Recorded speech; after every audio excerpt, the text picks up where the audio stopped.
Miscarriage के बाद vomiting feel होना।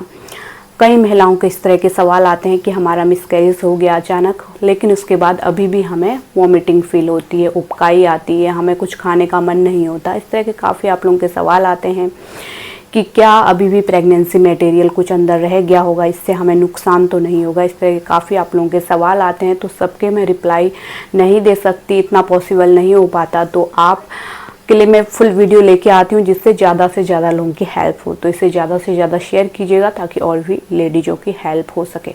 तो देखिए वॉमिटिंग क्यों होती है। देखिए महिलाओं का ये सवाल होता है कि हमारा मिसकैरेज हुआ, 10 दिन ब्लीडिंग चली या फिर 1 हफ्ता ब्लीडिंग चली, लेकिन अब हमें वॉमिटिंग फील हो रहा है, उबकाई आ रही है, तो इससे कोई नुकसान तो नहीं है। देखिए होता क्या है कि जब आपकी प्रेगनेंसी लगती है, बच्चा पेट में आता है, चाहे 1 महीने की प्रेगनेंसी में आपका मिसकैरेज हुआ हो, 2 महीने 3 महीने, तो उसमें क्या होता है कि एचसीजी हार्मोन जो होता है, जो कि प्रेगनेंसी हार्मोन जिसे हम कहते हैं, जिसका लेवल बढ़ जाता है प्रेगनेंसी में, है ना। हर 48 घंटे में इसका लेवल बढ़ जाता है। तो होता क्या है कि मिसकैरेज जब आपका हो गया, आपका जो प्रेगनेंसी मटेरियल था वो किसी कारणवश निकल गया, बाहर निकल गया, 10 दिन ब्लीडिंग चली, आपको क्लॉट्स भी आए, लेकिन अब भी हमें वॉमिटिंग का मन हो रहा है। वो इसलिए होता है क्योंकि जो एचसीजी का लेवल बढ़ गया था प्रेगनेंसी के दौरान, उसका लेवल एकदम से ड्रॉप नहीं होता है। जैसे ही आपकी मिसकैरेज हुआ, यानी कि 10 दिन ब्लीडिंग चली, तो ब्लीडिंग के साथ साथ इसका लेवल एकदम से ड्रॉप नहीं हो जाएगा, उसका लेवल धीरे धीरे डाउन होगा। उसको 1 महीने का समय भी लग सकता है, 1.5 महीने का भी समय लग सकता है ना। और इसी के चलते आपका जो प्रेगनेंसी टेस्ट है वो हल्की फेंट लाइन भी आती है। जो प्रेगनेंसी टेस्ट आप करती हैं मिसकैरेज के 1 महीने बाद या फिर 20-21 दिन बाद, तो वहाँ पे आपको हल्की फेंट लाइन शो होती है। टी सेक्शन पे हल्की लाइन आपको शो होगी, हल्की पिंक लाइन। तो वही एचसीजी हार्मोन का लेवल बढ़ जाने के कारण, क्योंकि उसका लेवल अभी है हमारी बॉडी में, हालांकि जो प्रेगनेंसी मटेरियल था वो क्लियर हो गया, ब्लीडिंग के साथ सारा निकल गया, लेकिन हमारे शरीर में हार्मोन एकदम से डाउन नहीं होता है, उसका लेवल धीरे धीरे डाउन होता है, जिस कारण हमें वॉमिटिंग फील होती है। क्योंकि यही जो हार्मोन है, एचसीजी हार्मोन जो है, वही हमें वॉमिटिंग फील कराता है। वॉमिटिंग हमें होती है क्योंकि जैसे कि आप जानते हैं प्रेगनेंसी के चलते हमें वॉमिटिंग होती है, शुरुआत के महीनों में काफ़ी ज़्यादा वॉमिटिंग होती है, तो इसी के कारण होती है। तो उसी के कारण हमें ये फील होता है ना।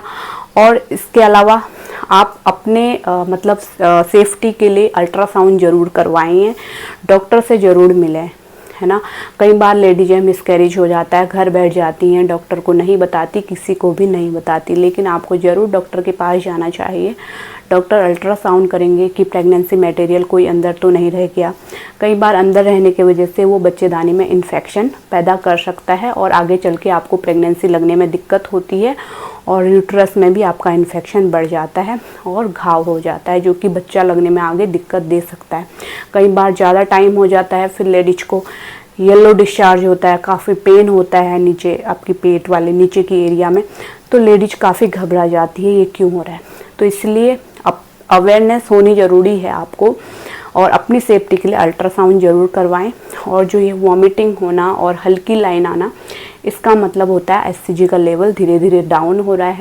जब ये पूरा लेवल डाउन हो जाएगा उसके बाद ही आपको वॉमिटिंग आना बंद होगी, और प्रेगनेंसी टेस्ट भी आपको हल्की लाइन नहीं दिखेगी, वहाँ पे केवल 1 लाइन आपको दिखेगी, जो कि सी वाले सेक्शन पे दिखेगी। तो यही एक कारण होता है वॉमिटिंग आने का मिसकैरेज के बाद, या फिर एबॉर्शन के बाद भी इस तरह का लक्षण दिखता है महिलाओं को कि उनने एबॉर्शन पिल ली, उसके बाद उनको हल्की लाइन दिख रही है या फिर वॉमिटिंग हो रही है। बार बार महिलाएं प्रेगनेंसी टेस्ट करती हैं, वहाँ पे उनको हल्की लाइन दिखती है। तो यही कारण होता है हल्की लाइन आने का या फिर वॉमिटिंग आने का। उम्मीद करती हूँ आप समझ गए होंगे। कोई भी डाउट है तो नीचे कमेंट में बेशक आप लिख सकते हैं, और चैनल को ज़रूर सब्सक्राइब कीजिए इसी तरह के हेल्पफुल वीडियो आगे भी देखते रहने के लिए। नोटिफिकेशन बेल को भी ज़रूर ऑन कीजिए, जिससे कि आने वाले वीडियोज़ के नोटिफिकेशन आपको मिलते रहेंगे, क्योंकि इसी तरह के हेल्पफुल वीडियोस मैं अपने चैनल पे लेके आती हूँ। मिलते हैं किसी और इंटरेस्टिंग वीडियो के साथ। Thanks for watching.